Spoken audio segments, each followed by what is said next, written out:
hornbill, he actually spends the majority of his time on the ground. In fact, there's only one other species of hornbill that does that. Another thing that sets him apart from other hornbills is his diet. Oh, wow. Most hornbills are vegetarian. They like to eat fruits and vegetables. But Steven here is actually an omnivore. He does like to eat those fruits and seeds, but he will also hunt for prey as well. Some of his favorite food items are anything as small as termites to larger food items like tortoises and snakes. Now, being a hornbill, he uses his beak as his primary tool for hunting for food. If he's hunting for things like termites, he will actually use that beak to break open a hole in the mound, and then he will use his beak like a pair of tweezers to delicately grab those insects and toss them in his beak. However, he does like to hunt for larger food items. Again, I mentioned tortoises. So when he does come across those tortoises, he will actually use that beak as a powerful jackhammer. He can actually crack open that tortoise shell relatively easily, and then he can get the nice juicy bits inside. So again, even though he can be very delicate with food, he can also be extremely powerful as well. Now, being on the ground, he flew right past my head. It's usually a family unit with mom and dad. He just flew right past my And what head. often happens is the first-year offspring will actually help take care of the younger offspring to give them a better chance of He's success. right here. Me too. You can feel the wind. Our southern ground hornbill. We'll make sure he makes his way back inside. I think he did a pretty good job. Looks like he does want to enjoy the spotlight just a little bit longer. Get off my head. Now, Steven, he actually used to have his own exhibit over on the African side of the zoo. And unfortunately, he also liked to fly out of it. Even though he's a ground hornbill, these birds are capable of flight, as you saw earlier. And Steven enjoyed it so much, he would often fly out of his exhibit. And that's perfectly fine, birds like to fly. Unfortunately, in his case, he was right next to the lion exhibit, so that wasn't exactly the best situation. So we decided to make the best of a bad situation and use him as an education ambassador for the zoo, and he's been doing an amazing job ever since. Now, this next bird we're going to introduce you to is actually found right here in our own backyards. And he is actually a scavenger, and this bird often gets a bad rep, but hopefully I can change your guys' minds about this bird. His name is Herman, and he is a turkey vulture. So I hear a couple people say that that's good to hear, because in most parts of the world, vultures tend to have a bad rep. They're often seen preying on carrion, and they're often associated with death and disease. But that couldn't be further from the truth. Vultures actually help keep us humans safe by making sure we do not get sick. They have an extremely powerful stomach. The acid inside is equal in strength to battery acid, and that eliminates a variety of diseases that can infect humans.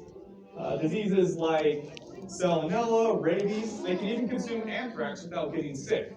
So these are extremely hardy birds that help prevent us from getting sick ourselves. In fact, even though here in the United States we do have a healthy population of vultures, in other parts of the world, vultures are critically endangered. None more so than in India. They actually lost 90% of their vultures almost overnight. There was a drug called diclofenac. It was perfectly safe for humans, but they also gave it to cattle. And when the cattle passed away with diclofenac in their system, the vultures came down to scavenge. And unfortunately, that drug caused renal failure in vultures, and so they lost 90% of their birds almost overnight. And as a result, the disease rate in India skyrocketed because the role of scavenger was then replaced by other animals like rodents and wild dogs, mammals that can transmit disease to humans. So again, it's very important that we protect our vulture populations here in the United States so that we ourselves do not get sick. Now, being a vulture, he actually has some really cool adaptations. The first thing you might notice is he's got that bald head. Very handy when you're a scavenger, because what he will do is he'll use that sharp upper beak to tear open a hole in the carcass, and he'll plunge his head all the way inside and get those nice juicy warm bits. And by not having feathers on his face, he doesn't have to worry about any gunk sticking to his feathers and causing an infection. So if you ever wonder if there was an advantage to being bald, there you go. The other adaptation he has is his method of defense. He's not the only scavenger out in the wild. He does have to compete with wild dogs or things like coyotes and foxes. So what he will do is projectile vomit to get those predators away from him. This accomplishes two things. One, he is now light enough to fly away. And two, because of that stomach acid, it not only smells really bad, but it'll also singe the fur of whatever is attacking him. It can even burn through clothes. So again, if you think it's a good idea to mess with a vulture, you're very much wrong. Well, that was Herman, our turkey vulture. He did an amazing job. And we're going to take a break from the meat eaters and focus on a seed eater. And I could actually use a volunteer with this next bird. I'll need someone from the front row. I saw you in the pink jacket up first. So if you want to come on the stage here with me, what's your name? Morgan? Awesome. You can hold 50 pounds, right? That's okay. This bird's only a few ounces. So you can come right through. Okay, you can walk around too. That's perfectly fine. So you're going to stand right here. And you're going to hold out your hand just like so, facing the audience. And I'm going to give you a couple treats. That way our bird knows to fly to you and not me. Wait, what if it's a lot And of this bird is an expert navigator. His name is Rocky, and he is a rock dove, but you guys will probably recognize him by another name. Aww. So yep, exactly right. This is Rocky, our pigeon. And pigeons, just like turkey vultures, they tend to get a bad rep. No, don't go to me. She has the treats. There you go. So pigeons, they often get a bad rep because they're often found commonly throughout cities, and they're known for making a lot of messes. But they have some really cool adaptations. Morgan, you might be able to notice that he's got some iridescent feathers on his neck, those bright greens and purples. I think they're pretty striking. But those gray feathers do blend in perfectly with the cityscapes. But you might have noticed that he was able to make his way back on stage without really having to see Morgan, and that's because these birds have an excellent sense of direction. These birds are capable of detecting the Earth's magnetic field, so they're always able to pinpoint their location at any point in time. In fact, because of that adaptation, these birds were used to carry coded messages for the Allied forces during both of the World Wars. And in fact, some of Rocky's cousins received medals of honor for their service. So we'll see if he'll demonstrate that for us by going backstage right now. And that was Rocky, our rock dove, and a big round of applause for Morgan, our bird trainer today.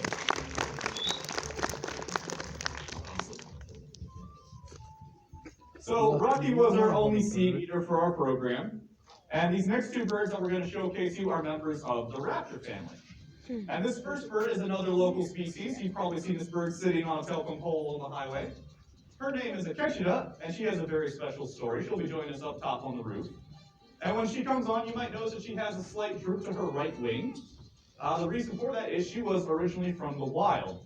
She actually came to us from a rehab facility in Kansas, and when they brought her to us, they actually thought she'd never be able to fly again. But we were actually able to work with Akeshida to build up her muscle strength, and now she's able to serve as an education ambassador for the Kansas City Zoo. Now, being a red-tailed hawk, she's giving you a great look at her tail, which is what gives her species her name. Being a red-tailed hawk, these birds are often called the hawks of the highway.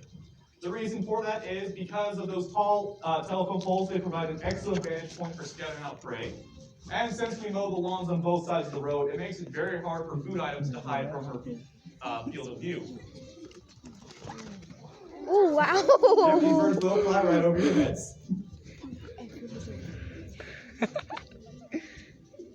Now, unfortunately, what happened in Akeshida's case, and many other red tails as well, is she was so laser focused on the food she was hunting, she was unaware of oncoming traffic, and she collided with a vehicle, resulting in that wing injury. While she is able to fly, she cannot fly as well as her wild counterparts. But again, she's living her best life here as an education ambassador. So a little bit more about red-tailed hawks specifically is being a raptor, they have some very unique adaptations. The first thing you might notice is she's got a very bright chest and a very dark back.